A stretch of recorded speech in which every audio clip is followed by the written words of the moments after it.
Meet and greet Andrew Charlton. Thank you so much for having us, Kieran. I see we are always watching from dinner. Anyway, it's finished. Yeah, why have a long fishing amazing? So patient. Yeah, right done. That is a game show. This is where it gets exciting. Politician.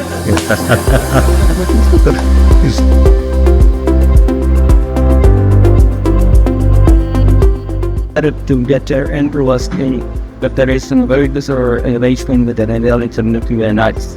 All things that within 6 weeks of the mind that I've been created with the input to the from energy is in my mind. I mean, the other one was the electric secretary spot that we put in the Africa. He did that in 1 week, and then the bigger one was the Center for Studio and we are studying.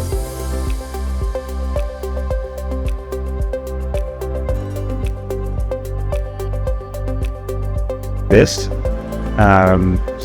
We've achieved so much in the last 3 years. One of my jobs is as the chair of the Parliamentary Friends of India, and as no country will shape the future of Australia more than India over the next century. I say that because India has the largest population in the world, growing at the fastest rate.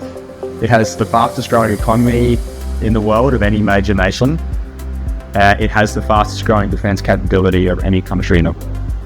So you put those two things together and you realise that in our region, India we've got a preeminent economic and security scale. And for me, the shared values between Australia and India, it does. The shared values of history, language, sport, obviously democracy, they create opportunity. The big focus has been on building that relationship.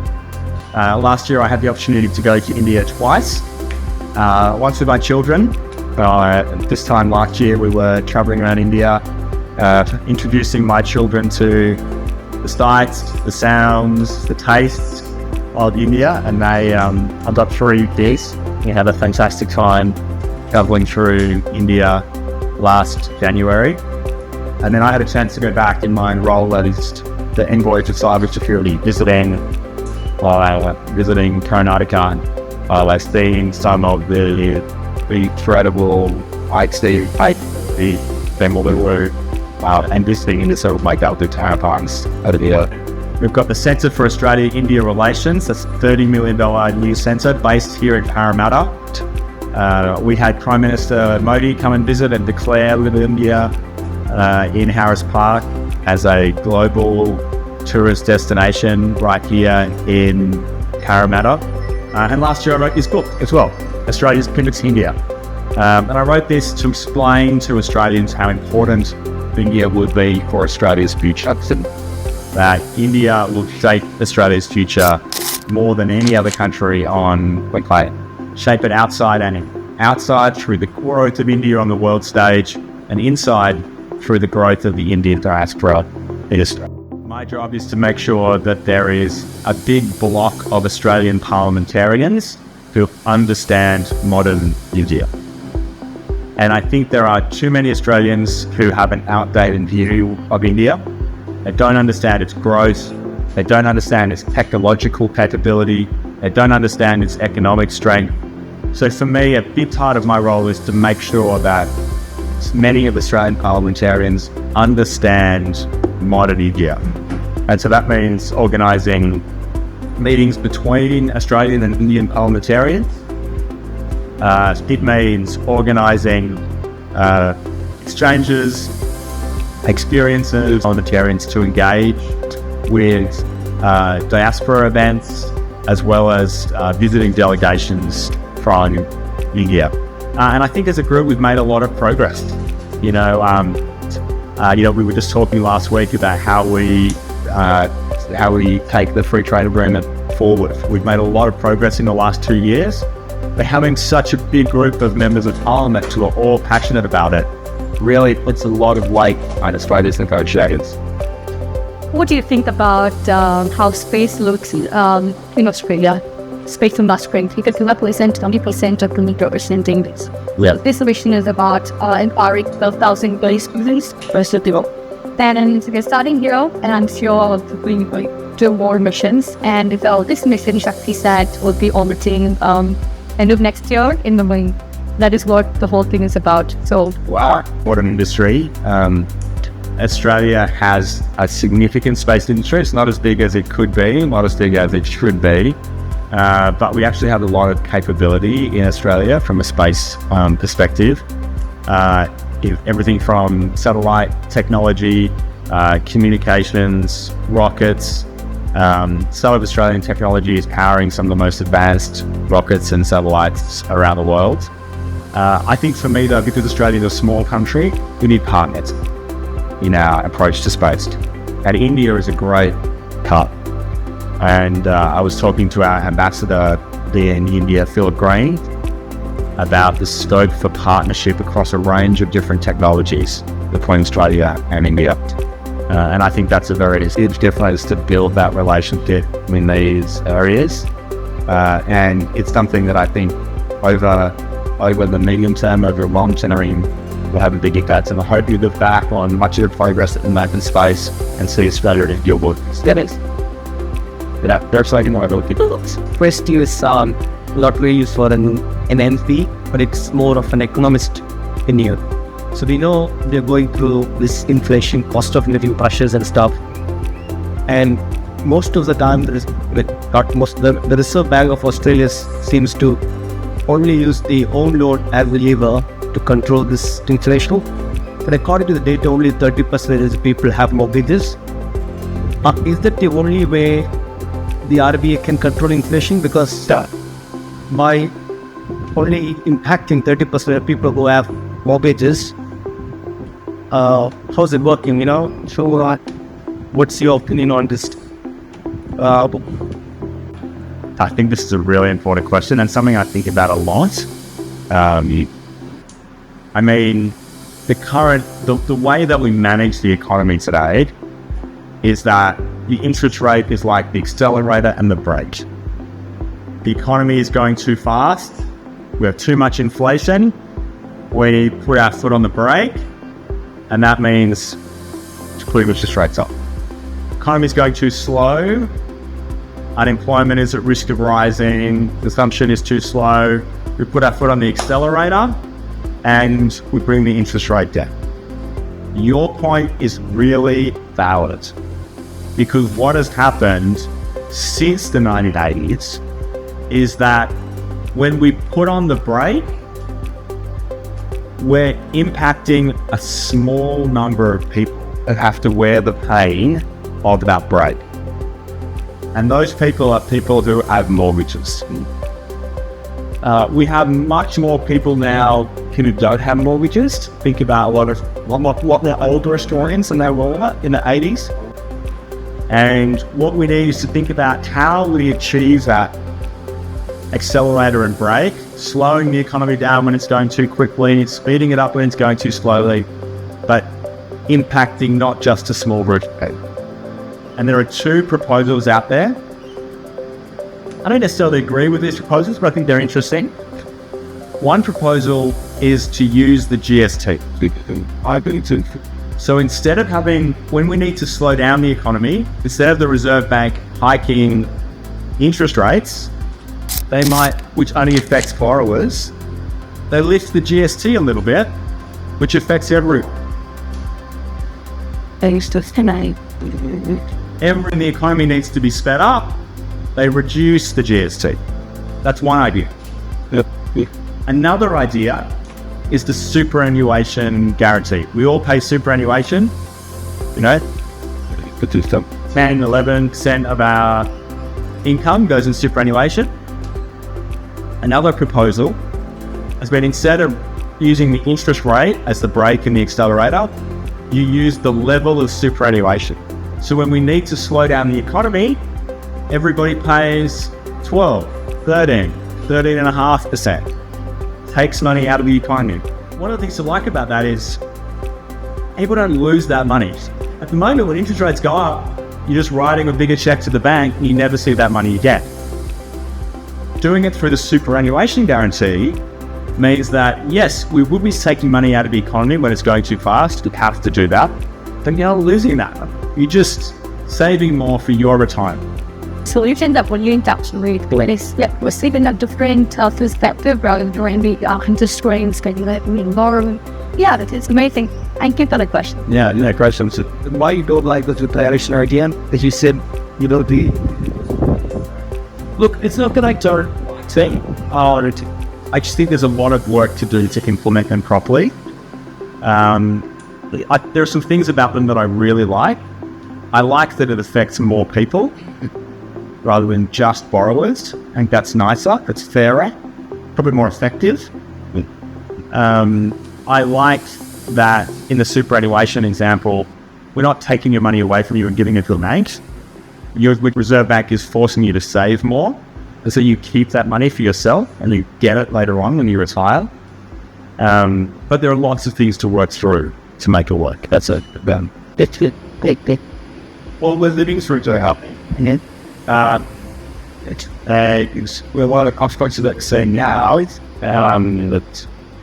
that the Reserve Bank tries to slow down the economy as they've been doing to get inflation down.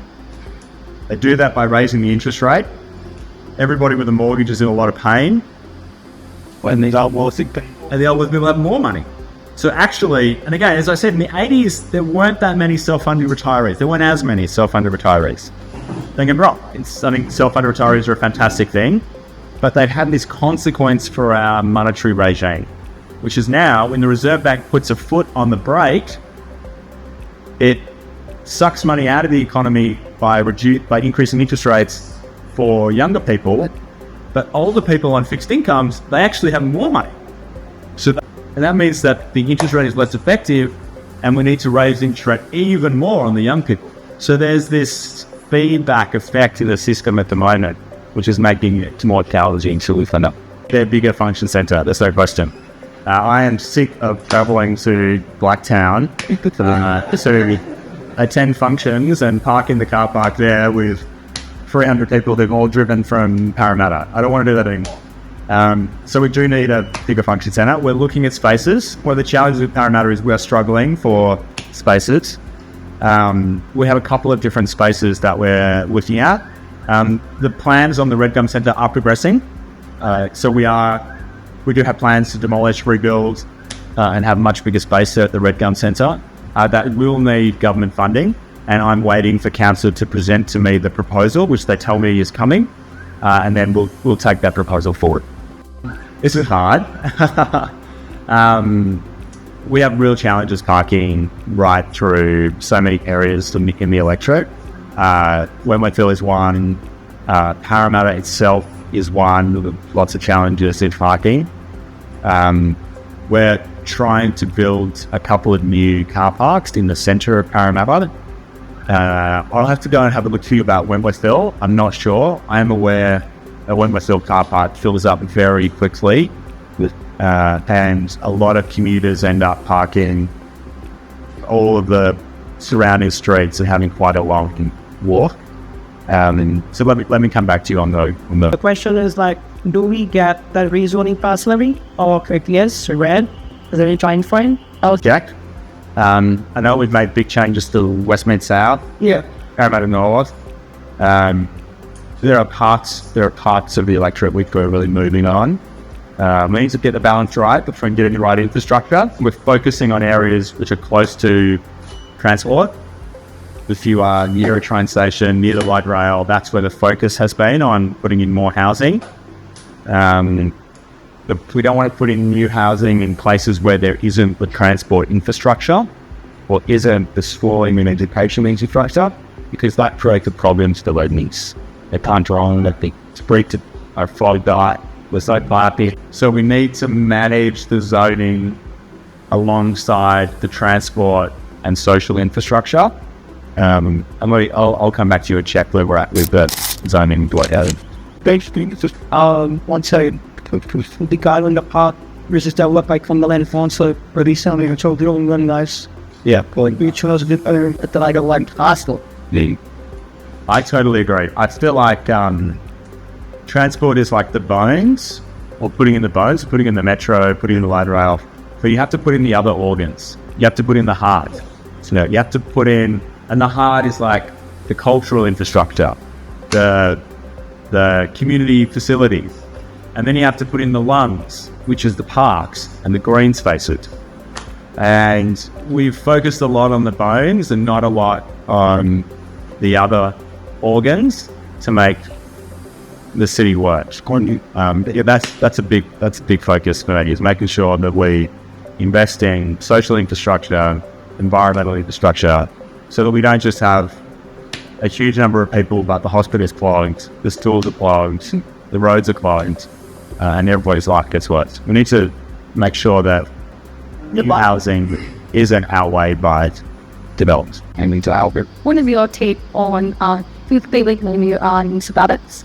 Absolutely. Well, when I came to when I was elected in Parramatta 3 years ago, I said any business in Australia, any one of the big businesses in Australia that isn't in Parramatta is missing out on the fastest engine of growth in Australia. And I went around to all the big businesses and I said, you should be located in Parramatta. And I had a target that we would get half of all of the ASX 100. The ASX 100 is the 100 biggest businesses in Australia. I wanted a target to get half of them to have a presence in Parramatta. But for me, it doesn't stop there. Because now what I want to see is all of that investment in the big business, all the jobs they're creating, all the new investment, I want to see that slow down to the small businesses. And so what I created is Parramatta Connect. And I went to each of the big businesses and I said, it's great that you're here, but now we need to connect you with the small local businesses. So being the federal member, have you ever thought of connecting between, a high-speed rail network between maybe Brisbane, Sydney and Melbourne? Yeah, so the main reason, the countries like developing countries like India, China, Japan, every country has this, high-speed rail network connecting between the main cities. Yeah. And the reason why I'm thinking is, the cost of living and the availability of houses and the house prices are going up in the major cities. Everyone wants to live in the city circle where they have the connectivity with metro rail network and everything. So by having this kind of a high-speed connectivity, people can just go and live in like 1 hour distance from Sydney, 1 hour distance from Melbourne, which will be covered almost 200-300 kilometers. So that will reduce the house prices and those kind of things. Have you ever thought on the government level, any that kind of discussion happened, especially current political scenario? Federal is ruled by, Labor, NSW state, Victoria, and Queensland, all, so that political decisions also will be like easy to make in such a situation, right? Yeah. So any such discussions happened in that level? Yeah. It's a really good question. So high-speed rail, very important mode of transport around the world for all the reasons you described. But here's the thing. High-speed rail works over distances of about 100 to 300 kilometers. Kyoto, Tokyo. London, Paris. New York, Washington. These are high-speed rail hotspots. You can travel really quickly. High-speed rail, 200, 300 kilometers an hour. Very, very good mode of transport. High-speed rail is much harder over 800 kilometers for 1,000 flights. Why? Because the cost of the traffic is incredibly expensive over those distances, and the speed doesn't compete with wide-bodied aircraft. So Sydney to Brisbane, Melbourne to Brisbane, high-speed rail, if that existed, and you guys were in Melbourne today, and I said, let's all go to Brisbane, high-speed rail would still be 4 or 5 hours, particularly if it's stopping. If it's not stopping, it's a bit useless.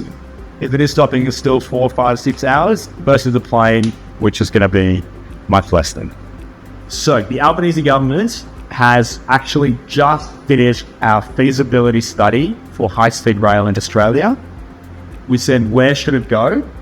And the study, which is available on the internet, you can Google it, said that Melbourne to Brisbane, that's off in the future. We have much bigger population centres in between. But what we can do, what would make a big difference, would be Newcastle City. Sydney, Canberra. Imagine if you could live in Newcastle and get into Sydney in 40 minutes. Imagine if you could live in the Central Coast and get into the centre of Sydney in 25 minutes. That is a game changer. So the High Speed Rail Authority suggested step 1, Newcastle, Central Coast, Sydney.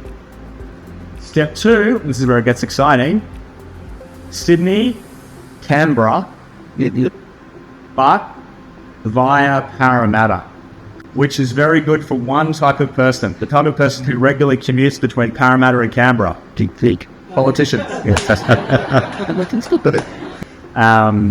But they decided that so much of, still, I mean, Parramatta is going to be the centre of Sydney, there's no question, but for the next 20 years, certainly it will be much more used if it went into the CBD directly, it went central directly. Yeah, for hosting us today. Thank you very much. Thank you. Can't use to play. It's a direction.